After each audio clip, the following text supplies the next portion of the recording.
Good evening, everyone. Thank you. I'm Mary Pat Higgins. I'm the president and CEO of the Dallas Holocaust and Human Rights Museum, and it's just an honor to welcome you all here for tonight's program. We're thrilled to co-present with the Black Academy of Arts and Letters in conjunction with our current special exhibition, Black Citizenship in the Age of Jim Crow. So I appreciate you all being in here. You're in for a wonderful treat this evening with our panel discussion and then the program afterwards as well. I'd like to start by extending a special thank you to our exhibition sponsors. Our anchor sponsors for the Black Citizenship in the Age of Jim Crow exhibition are Amazon, Debbie and Ronald Green, Humanities Texas, Nissan Foundation, and Texas Capital. Our patron sponsors are Dallas Tourism Public Improvement District and Match Group, and our exhibition sponsors are Bank of Texas and Larry Ginsberg. We also have transportation sponsors, it's NFI, and our airline sponsor is American Airline. Please help me thank all of these incredible sponsors for making this exhibition possible.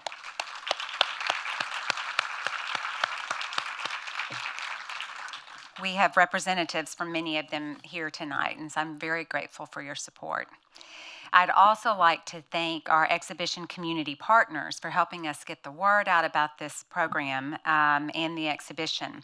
The Black Academy of Arts and Letters, Dallas NAACP Branch, Dallas Truth, Racial Healing and Transformation, Denton Black Film Festival, Friends of Juanita Craft, Civil Rights House and Museum, Preservation Dallas, Project Unity, and Remembering Black Dallas.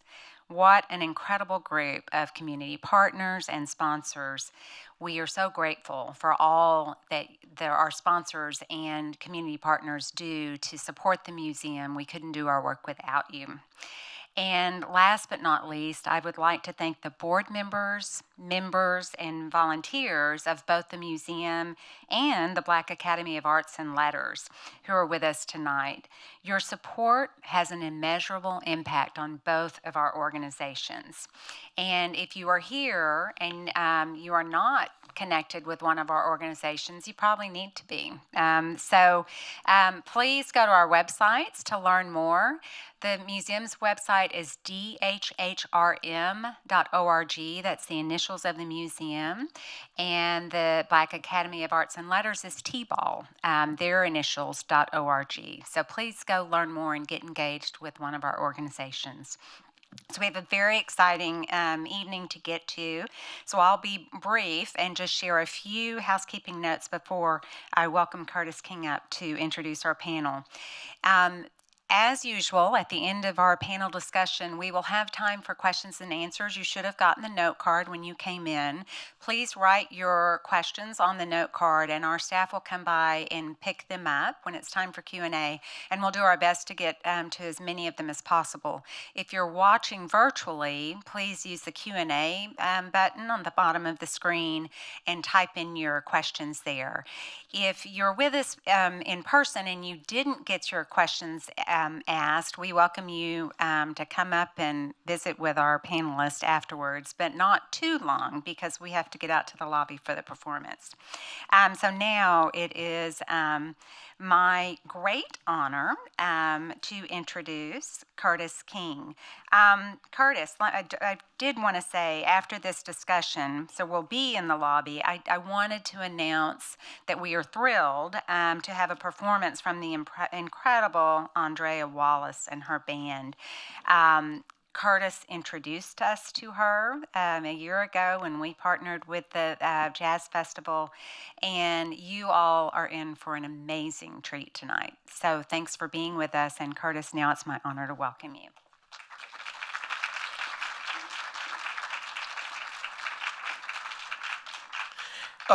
First of all, she said good evening, and that was kind of quiet. So let me say it again. Good evening. A little bit better. Good evening. That's a lot better. Thank you so much. My name is Curtis King. I'm the founder and president of the Black Academy of Arts and Letters. You have a program. You're going to read all about these distinguished people in your program. I'm going to say two things and then we're going to go to our panel discussion. I too sing America. I am the darker brother. They send me to eat in the kitchen when company comes, but I laugh and eat well and grow strong. Tomorrow I'll be at the table when company come, and nobody dare say to me, eat in the kitchen then. Besides, they'll see how beautiful I am and be ashamed. I too am America. That's what I felt when I walked through the exhibition a few moments ago. Also, I felt when we look at Jim Crow, I thought about what recently happened in Montgomery, Alabama. And I think this exhibition is incredibly important in light of what happened in Montgomery, Alabama. The ship that came in was red, white, and blue. The young man who was swimming was 16. The place was a place where slaves were. In light of all of that in Montgomery, Alabama, where Martin Luther King was, when you go through the exhibition, it brings back a lot of hunting, but exhilarating memories. When I went through the exhibition, in my final words here, it reminded me of a great writer who was a part of the Harlem Renaissance, Langston Hughes. What happens to a dream deferred? Does it dry up like a raisin in the sun, or fester like a sore and then run? Does it stink like rotten meat, or sugar over like a syrupy sweet? Does it sag like a heavy load, or does it explode? Tonight, just by the mere fact of all of you all being here, from all social economic backgrounds, the dream has exploded. So I want you to get on your feet and give an amazing applause for an incredible discussion that's about to happen at this great museum. So give it up for these panelists and Mr. Jerome Weeks for them. Come on, give it up.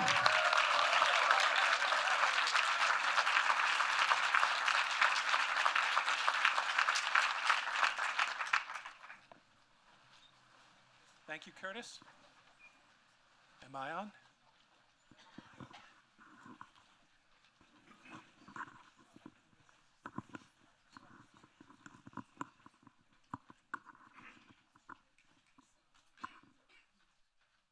Now am I on?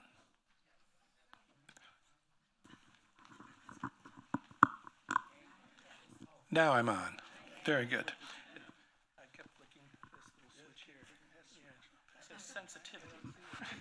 So you have to keep working it to get it loud enough. I'm Jerome Weeks, Senior Arts Producer Reporter with KERA. Thank you for being here on another excessive heat warning evening in Dallas. Fooled you, there'll be more excessive heat when Andrea Wallace starts up later. But for now, we hope to shed a little light. So for simplicity's sake, I'm going to consider the Harlem Renaissance as starting after World War I with the return of black troops from Europe and continuing through to whenever the Depression finally drove everyone out of Harlem. And so one of the main topics for the Harlem Renaissance artists, writers, novelists, musicians had to do with the nature of race relations in the United States at that time. They were incensed about it, they argued about it, they argued about what to do with it. And I think that many Americans have a sense of American racial history as, you know, the Civil War, Reconstruction, things go bad, and there's this sort of long, slow, possible rise, possible dormant period until civil rights in the 40s and 50s. But I think that a case can be made that race relations actually deteriorated after World War I in the 20s. And that's one of the things that motivated the Harlem Renaissance artists. So what was happening in America at that time that was affecting their view of race? May I talk about that? Oh, I got the microphone to work. I'm so excited. So yes, first of all, I had a chance to see the exhibition, and it is fantastic. If you haven't seen it yet, please go see it. And most importantly, to me, bring young people to see it. Because this is history, and I teach a course at SMU in Black music history. And what I found is that my students don't know a lot of basic things, and it's not their fault. They haven't been taught about the 13th, 14th, and 15th Amendment of the Constitution, when the Civil War began and ended and why and so forth. So please bring young people to see this fabulous exhibition. It's not huge, but it has it's very, what's the word, succinct, and has a lot of really important, there's no fat in that at all. It's all very important stuff. So yes, you can make the case that race relations deteriorated in the 1920s, and yes, I think about it from both perspectives because I teach, in my course in SMU, I teach about music history, and there's always something good coming out of these very dark times, and there's always musical or artistic, because we use that to lift ourselves up. But in the 1920s, as you mentioned, black soldiers coming back from World War I, from Europe, found, and this is what W.B. Du Bois said, that he felt that if black soldiers went to the war and proved themselves and fought valiantly, then that would enable white people to see them differently, and all would be well or be getting better. Well, that didn't happen. Black soldiers, as many of you know, came home from World War I. They were met with resentment. They had the Red Summer of 1919, where many cities, Chicago, New York, Philadelphia, I think Detroit, many of these cities were on fire with violence, because black soldiers were not getting the proper respect. They came back in uniforms. They were resented for even being in those uniforms, and they were attacked for that. And then you had the race riot of 1921, and not riot, I'm calling it a riot. Massacre. It's a mass, thank you. Who said massacre? It's the massacre of 1921 in Tulsa. So you had a lot of things going on that you could arguably say things were deteriorating. And you had the Klan on the rise. You had, at the end of World War I, you still have this leftover kind of black people or fair game in the South, because those federal troops had been taken out after the Civil War. They had no protection, so they were fair game. So there was a lot of, the Klan was on the rise from 1915. Birth of a Nation was filmed at the White House, the film Birth of a Nation. So things were not looking that great. But, and as I tell my students when I talk about this history, I see it from a musical point of view, because I think that music is always good news. I think that when, in the dark periods, we always have something musical or artistic in terms of theater or literature to lift us out of these dark times. So I think of it as, at that point of view, 1921, you had the first Black Broadway show on Broadway. You had Noble Sissle and U.B. Blake. And by the way, Noble Sissle was in Europe fighting in World War I with Jim Europe, who had that band, fantastic band, but also fought valiantly, won all kinds of accolades for being good soldiers and a good all-black troupe, and doing extremely well, and then having a ticker tape parade coming back to New York. So there are good things and bad things, but yes, it's true that we still had a long way to go in the 1920s. I'll stop there because I don't want to, I kind of get carried away, and my students will tell you that she's a little bit long-winded, so I'm going to pass the mic on to somebody else. But there's something also that Jim Crow, the riots, the return of the Klan, the economics, the recession that happened after World War I, all of these things contributed to something else, a major social event going on that started before World War I, but continued up until the mid-60s, and that's the Great Migration. How did that affect the Harlem Renaissance? How did they view this? John Paul? All right, most importantly, I think it affected by providing jobs. They came not to do anything else but find jobs first, and they get away from the lash. That's really what the migration was really about. The manufacturing industry, all of that was a big thing. And so you can choose the plow, or you could choose an opportunity to be on somebody's assembly line and maybe get paid just a little bit better, but you still had to use that other bathroom. You still had to use that other water fountain. You still had to come through that back door.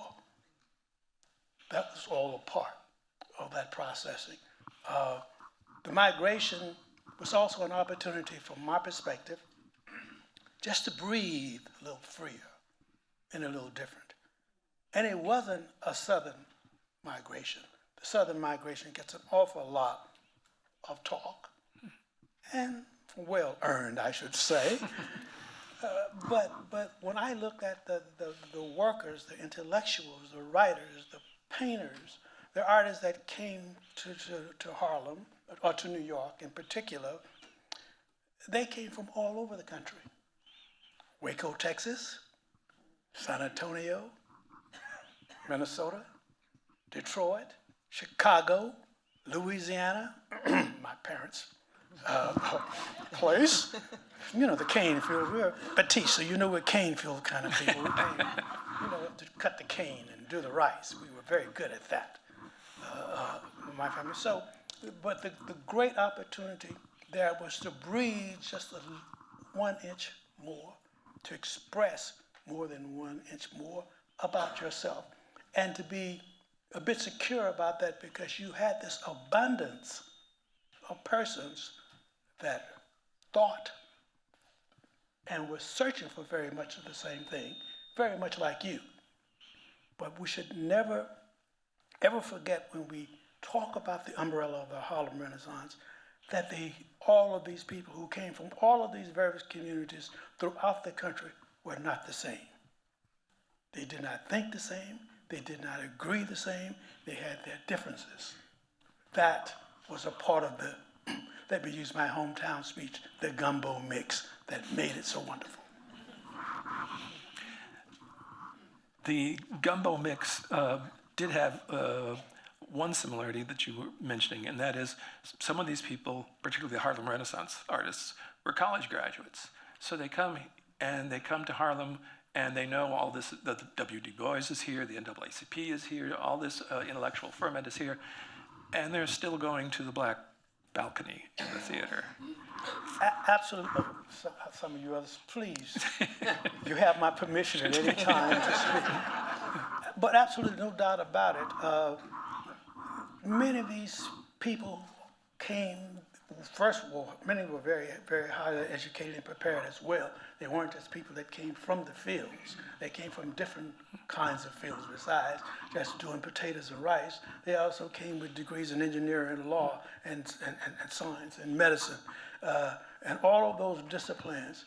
But what they also discovered, they still had to find strange and unusual housing. They still had to enter strange and unusual doors. They still had the challenge of where and how to eat, and where I could enter and not enter. Harlem was very, very, absolutely, New York was designated during the particular time, particularly around the 30s, as the capital of Jim Crow. A lot of folk don't know that. New York was considered the capital of Jim Crow. So Jim Crow, they didn't have to leave their particular communities or places where they resided in order to escape Jim Crow. That was not enough. Jim Crow was there. Jim Crow's cousin and Jim Crow's other relatives were there waiting when they arrived. Other panelists, please. Yeah, I agree with John Paul on that. The reason for that is they were involved with the situation when they arrived there in New York. They were surprised to know that they came for the opportunities. Yes. And the opportunities was economically and for education as well. But what they did not expect when they arrived there were the Jim Crow thing. What happened was the blacks coming from the South to New York were basically involved with taking the jobs from the whites, because the whites were off to World War I. And the whites were upset about that.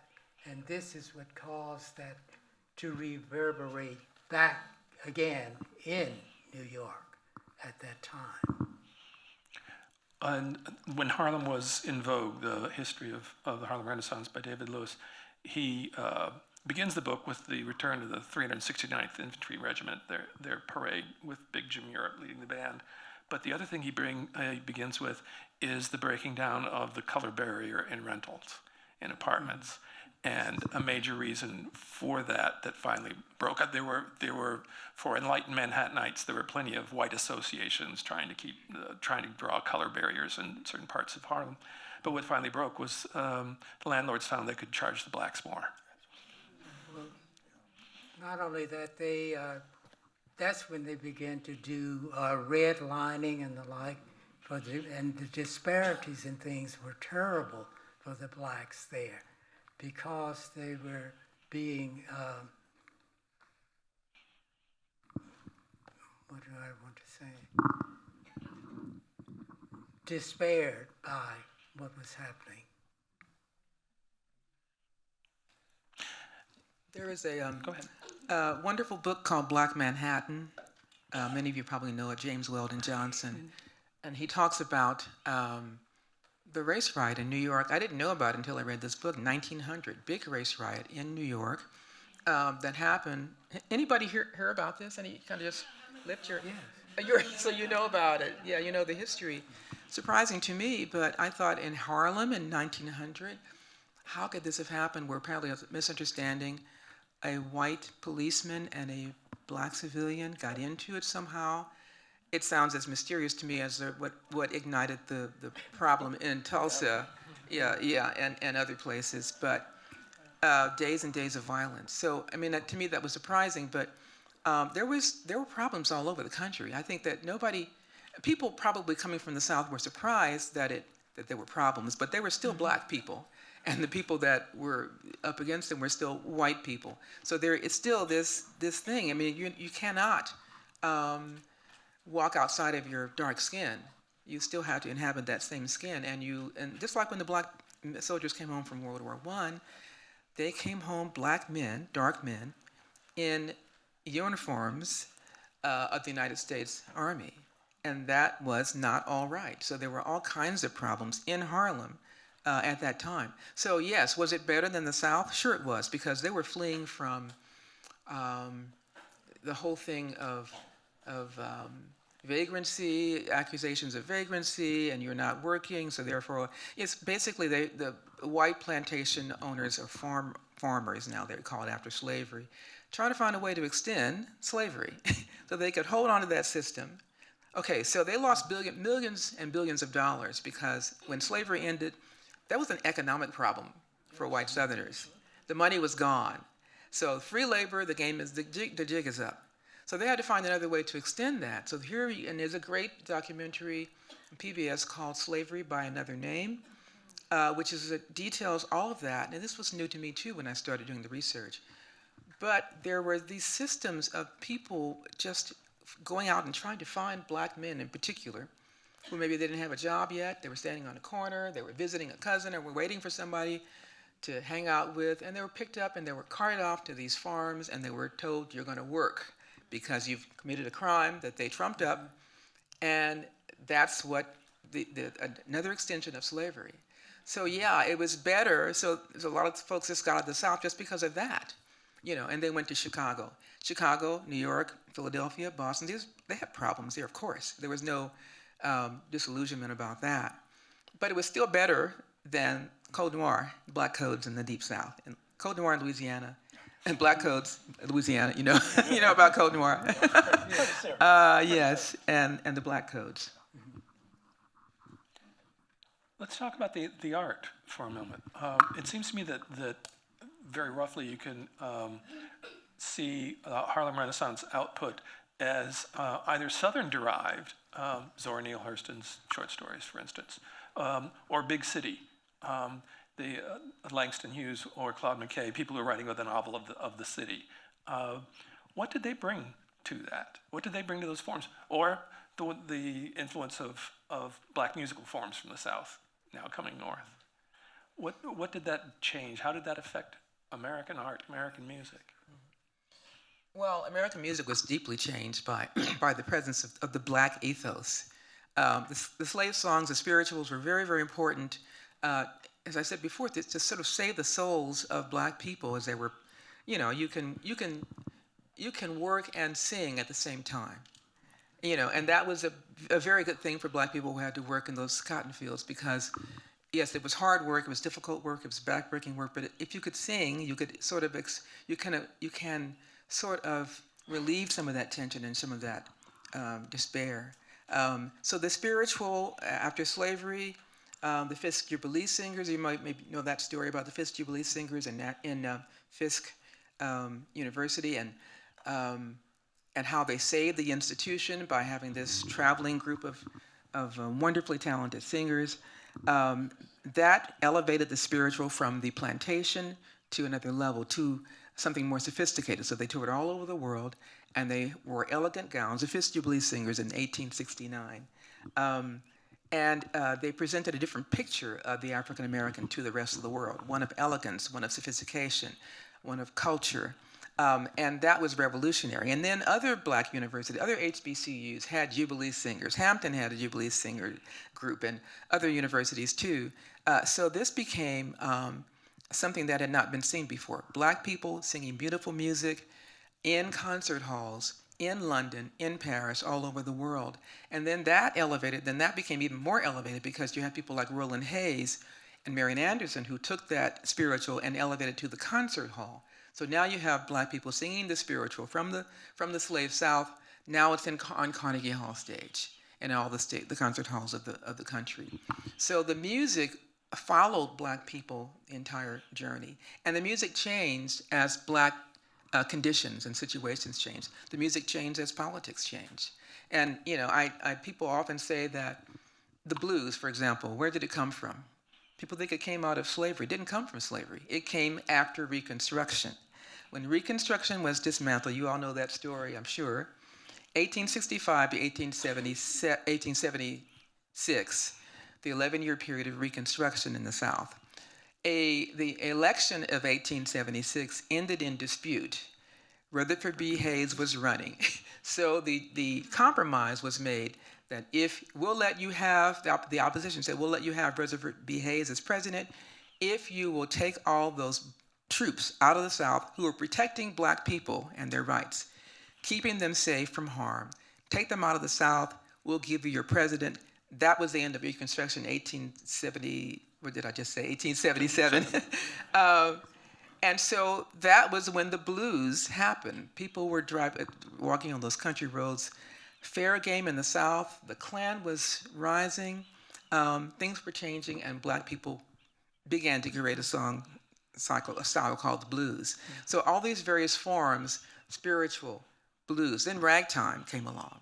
Scott Joplin, another thing. I'll talk about that maybe later, but don't get me going on the music, because I think it's as important as any other part of the Renaissance. When I hear about the end of Reconstruction, the rise of blues, I think of Lightning Hopkins. It's better on down the road. And it's a song for leaving. Yes, Stagger Lee and all the, all of that.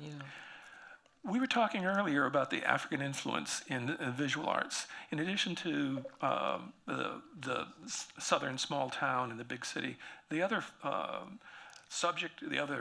idea that Harlem Renaissance artists really were attracted to, argued about, was how much they should derive from Africa to reject the European model. And we were discussing this with Aaron Douglas. Yes. I was wondering if you could talk about that a little bit, about Aaron Douglas' art and the influence of the African in it.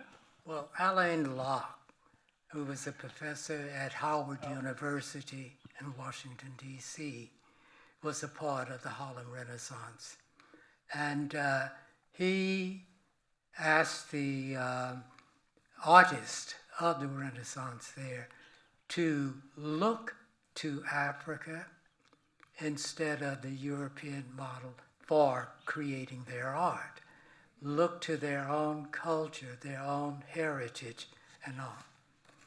That's how that started. Now, there were artists that were living in Europe and studying in Europe. And when they returned, like Meta Warwick Fuller, even Aaron Douglas was in Europe as well. When they returned to the United States, they joined with the Harlem Renaissance. and they incorporated elements of African iconography, images in their art when they put their compositions. The most important thing to understand about that is that there were two camps. There was artists in the Harlem Renaissance there that decided that they did not want to do black art or to look to their heritage and all. And then there was the group that did look to their heritage. Would you mind holding the mic closer? Thank you. Is that better? Okay. Jacob Lawrence was one of those artists that was in the group to think about its heritage and the like, and became one of the most powerful and well-known artists of the Harlem Renaissance, as well as Aaron Douglas. But the Migration series, which consists of 60 panels, images by Jacob Lawrence, catapulted the artists into the broad scene in America with African American art. Go ahead. I think it's important just to say it wasn't always about rejecting the European standards. It really wasn't. Sometimes I think that's given too much too much emphasis. A lot of it was just about appreciating yourself after years of nullification, marginalizations, as if you had no voice, as if you had no texture, if you had no line, you had no rhythm, you had no color that was worthy of expressing. It was about accepting. And what's interesting about the question is, for me, is that in most classes of art history, art, you're told, go to the source you know best.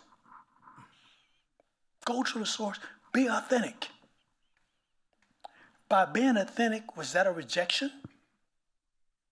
Or is that a wonderful discovery that you can share, not only with yourself, but with the broader world? That's my perspective.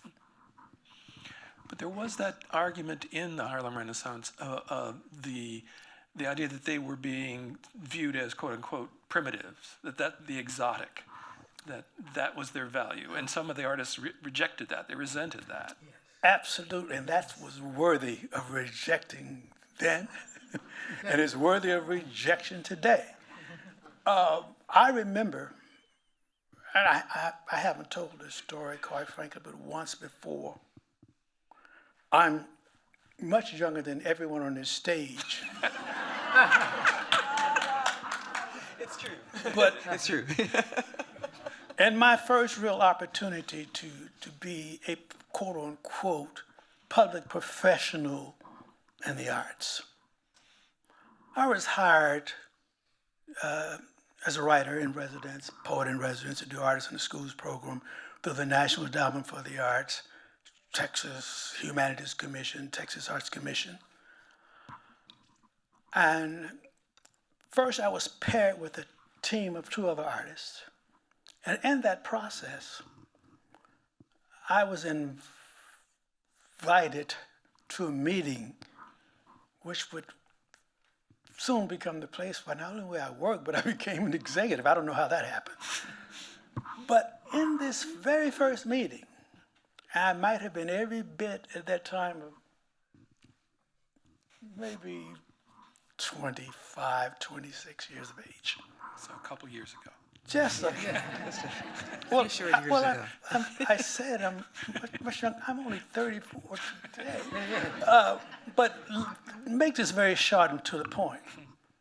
I was invited to this board meeting of these wonderful people, some of the most powerful people of wealth you look at that word, class, position, in the nation, not just in Texas, but in the nation, made up the board.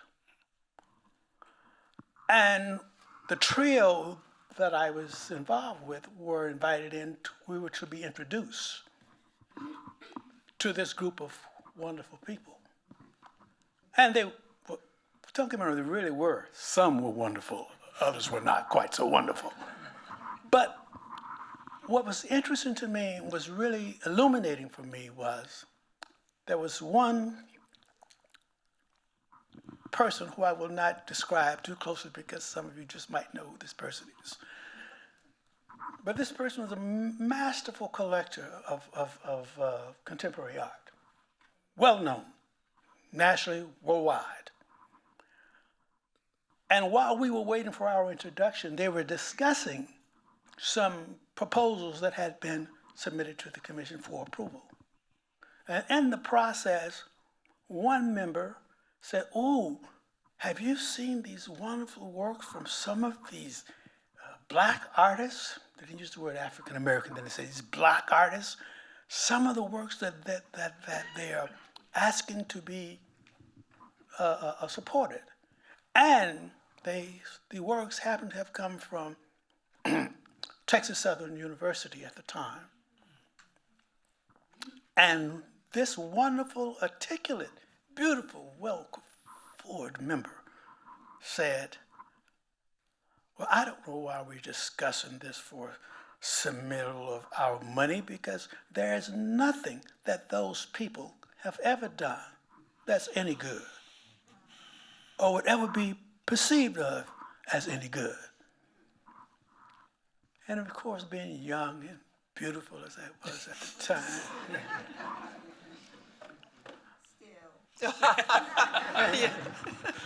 a light bulb went off. Seriously, a light bulb went off that simply says, if you remain with this tour, you remain with this agency, if you remain doing this work, you really have work to do. Are you up to it? Are you up to it? And of course, after a long, serious thought, about 3 seconds, I said, I'm all in. But it existed then, in that room. Now, I was one of the few people who had ever been in that room that looked like me, had ever been in the room at that particular time in that history of that agency, which I think has done remarkable things. Remember, I led it for about 18 years. It's a great agency. They do great work.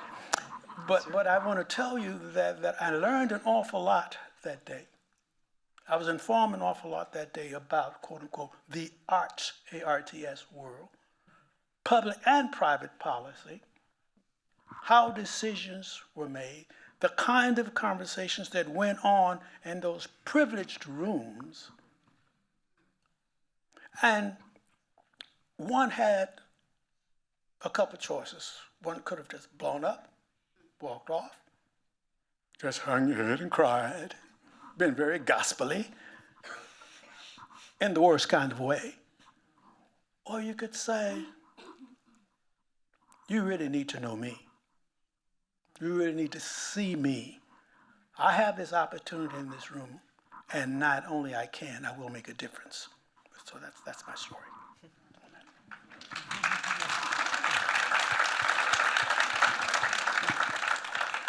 Well, that provides a nice segue to the question that we were all getting into before we started.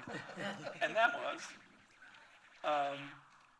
at the opening of his history, the Harlem Renaissance, Nathan Huggins, at the opening of Nathan Huggins' history of Harlem Renaissance, 1972 book, he points out that as a Renaissance, the Harlem Renaissance is distinct from all others that came before it for one particular reason, and that is that, unlike any of them, it had a political and social cause, that it wasn't just about the art. You can take the most extreme example. W.E. Du Bois' argument is that the art was propaganda. It was meant solely to elevate the race. That was its purpose. And many of the artists felt the same, that this is what they were doing. They were trying to beat Jim Crow, essentially defeat it by presenting a different image of African Americans. And so the question Huggins asks is, if we look at the Harlem Renaissance on those terms, frequently its own terms, did it fail?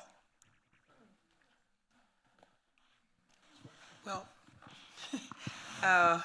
we were discussing this earlier. We had no conclusion to that. I had no answer. We had some interesting But it's an interesting question, and maybe we should just ask the audience that question, or just ponder it, because it's a work in progress. It's still going on. There is, to ask the question, did it fail, is to assume that the game is over, and that we've either won or lost. And the fact is that, it's, what is the quote that is always attributed to King, but it's, I forgot his name, is Thomas, the arc of the moral universe is long, but it bends, you all know that, but bends towards justice. Well, this is a very, very long arc, and it's a slow bend, but it is not over. So to say has it failed, I would have to say the question would be, is it failing, or are we winning? Is it going to be a happy ending?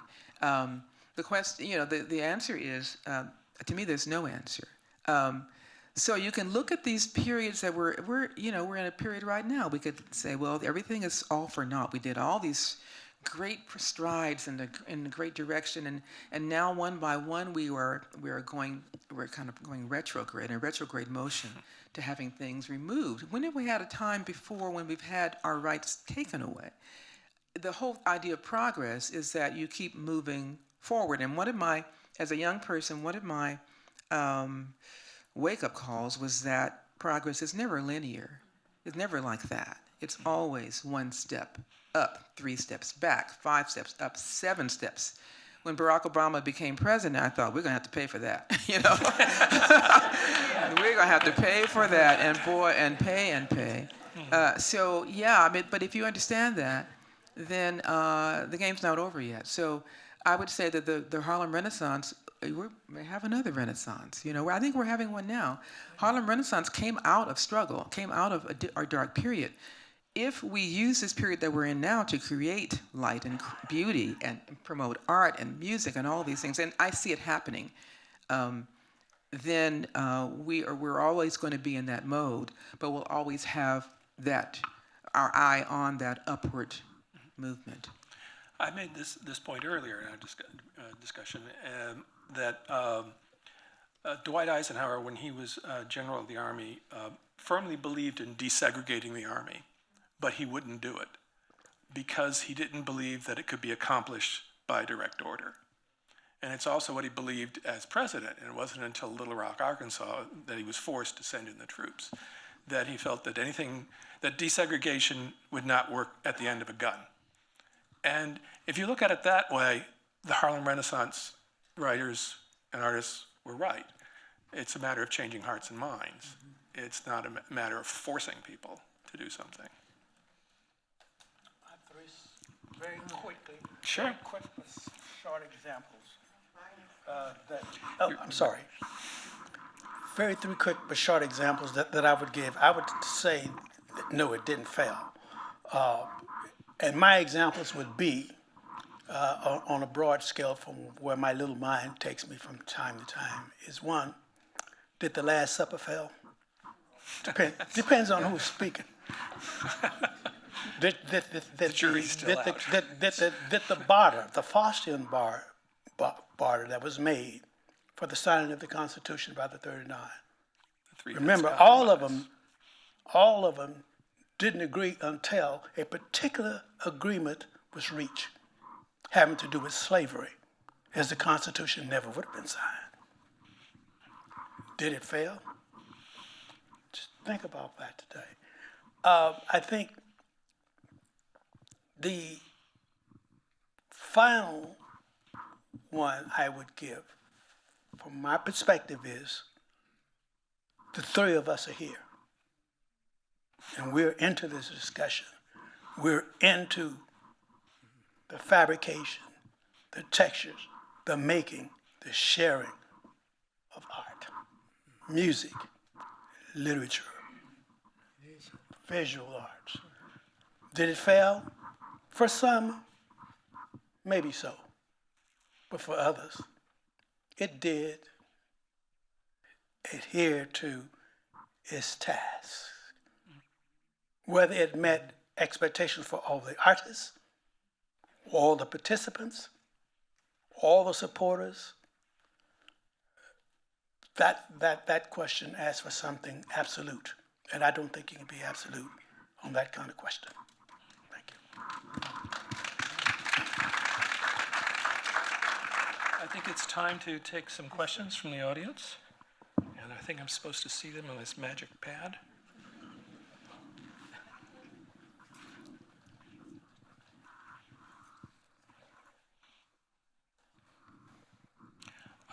Okay.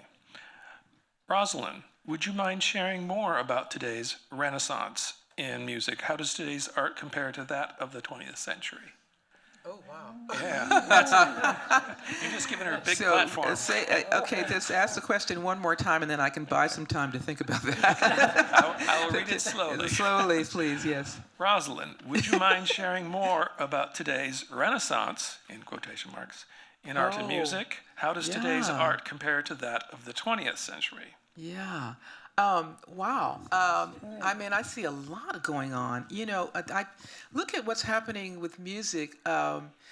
Scott Joplin's Treemonisha is being done. Yeah, I My saw goodness, that. you know, he wrote that in 1917. He died before he, well, actually, he wrote it before that, but he tried to get it performed in 1917 in New York. It was just a run through. He never lived to see it performed, and now, of course, in 1977, it was performed by Houston Grand Opera. But now it's having an even bigger life.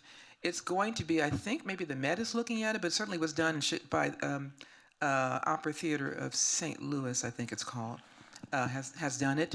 And a wonderfully talented man named Damien Sneed has reimagined the whole thing and set it in a kind of contemporary context. So it's getting some new music and some new ideas. And there are all kinds of things happening like that. There's all kinds of music going on that have come out of what we're going through. There's an incredible piece by, what is his name? Joel Thompson, called The 7 Last Words of the Unarmed. If you haven't seen this on YouTube, please check that out. The 7 Last Words of the Unarmed. It's an oratorio, secular oratorio, where there are 7 young men, Eric Garner, Trayvon Martin, and others. And this was actually composed in 2014. You know how long that list would be now. So I belong to an organization called Sphinx, and that organization promotes the inclusion of African Americans in the symphony orchestra world. We performed that with I think the Men's Glee Club of the University of Michigan. And it was with an orchestra. I was in the orchestra, the Sphinx Orchestra. We orchestra players could hardly get through it without crying because it was so dramatic. There were 7 sections. So the 7 last words that you know where this reference to, the 7 last words of Christ, 7 last words of the unarmed. One of them, the very last word was, I can't breathe. And so how relevant is that? We just, George Floyd hadn't even happened when this was written. And those same words, I can't breathe, in 2014 in this piece are now echoing to in 2020, George Floyd. So there's a lot going on. We are in a renaissance now of incredible, we're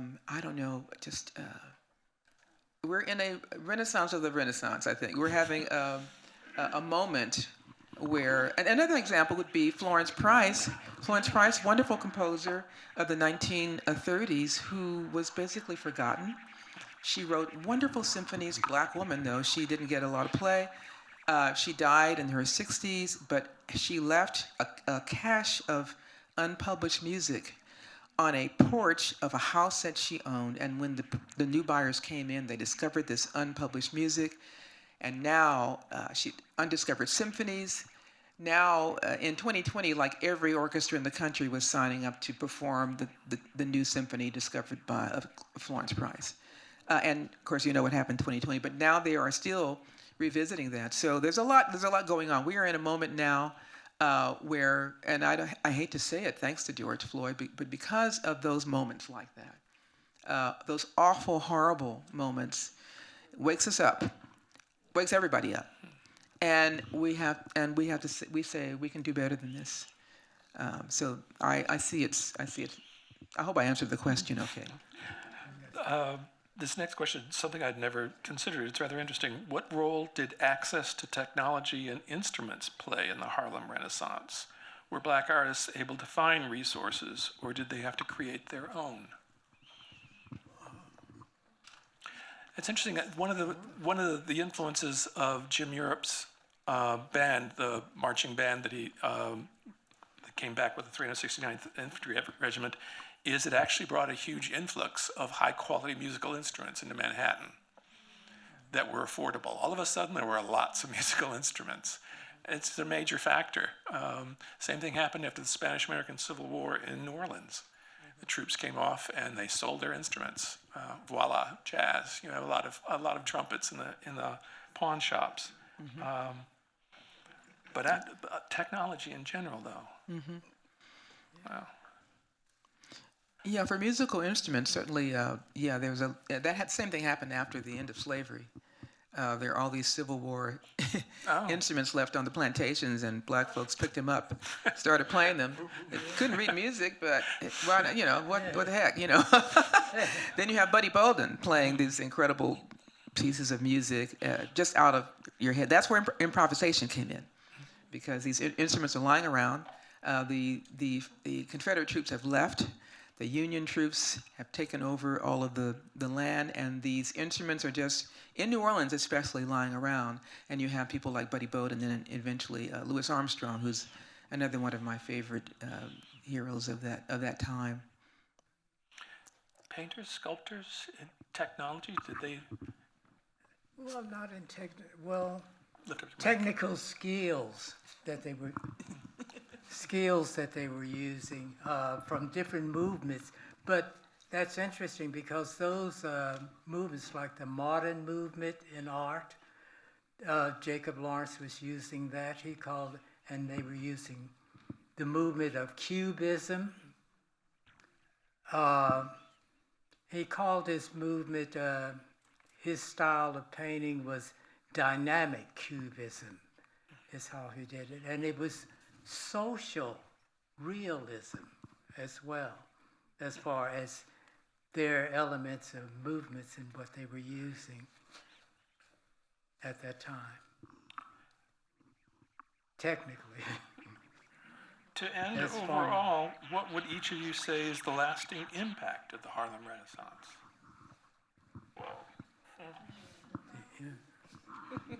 Okay. Take it away, John Paul. Yeah. Bring us home. Well, Mike. Yeah. I didn't do this stuff. Technology. I think the lasting impact of the Harlem Renaissance is yet to be determined. First. Yes. Secondly,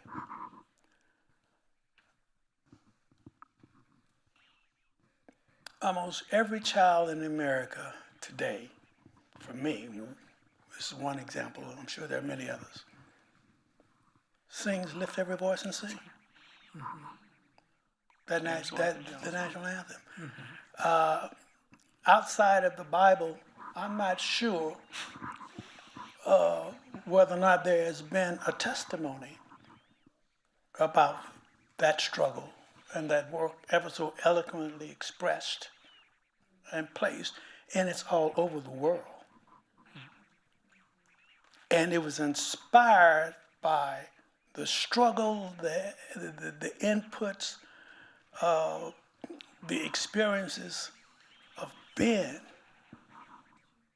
an African American still searching for citizenship in America, penned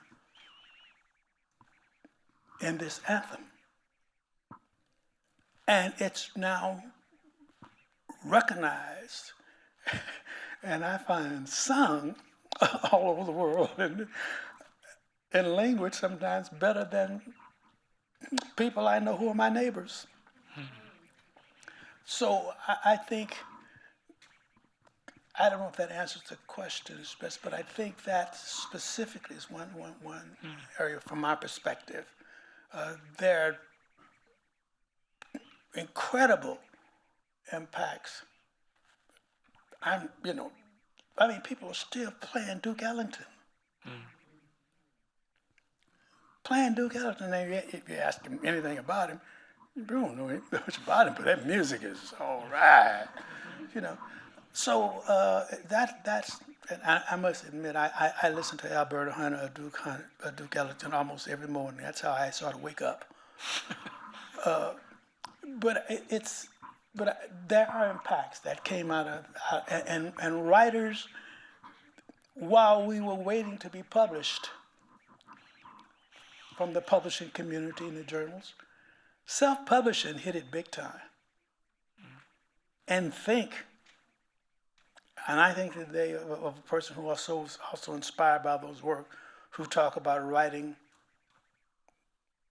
a new piece on the sky, Margaret Walker Alexander, and the poem For My People. I would only say that the Harlem Renaissance, as much as anything, artistically, aesthetically, wrote a new script, laid a new framework for art and culture, inspired, evolved from African Americans, not only for this country, but for the world. I think that the lasting impact for me of the Harlem Renaissance is that it teaches us how important art is in any society. And art is a thing that you leave behind. We're all going to be gone, in 100 years from now, but the art that we create is the art that we leave behind is going to influence other generations. I mean, you can go to the ruins in ancient Greece, and everything that we lived was there not a million, but several thousand years ago is gone, but you can go in that cave and there's a drawing of a man carrying water, and you know that that's what happened in that time. They leave that art behind. It tells you we were here. It tells you this is what we did. This is what we loved to do. This is how we lived our lives. And so as long as we have art and the Harlem Renaissance, as John Paul said, we are still grooving on that music, reading those plays. We are hearing those trumpet sounds of people like Louis Armstrong and Buddy Bolden. We are still there with that art. We haven't lost it. So I think that it's incumbent upon us to keep creating the art and in realizing how important it is, and especially for our young people.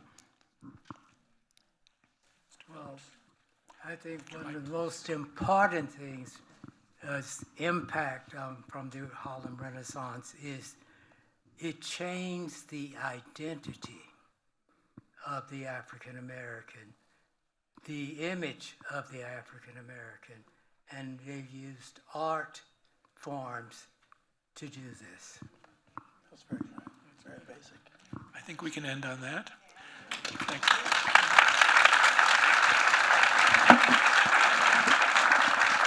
Thank you very much. And please stick around for the reception and for Andrea Wallace. Yes. Thank you. Thank you all so much. We could have asked you so many more questions. So the time went too quickly. I thank you all for being here. I hope you'll make your way back out into the lobby where we will be delighted by Andrea Wallace. Please feel free to go into the special exhibition. You need to check that out. There are seats on the second floor if you'd like to sit. There's a walkway on the second floor that overlooks the lobby. So you could sit up there, and we will have a bar and refreshments in the lobby. Thanks so much for being here. Look forward to seeing you out in the lobby.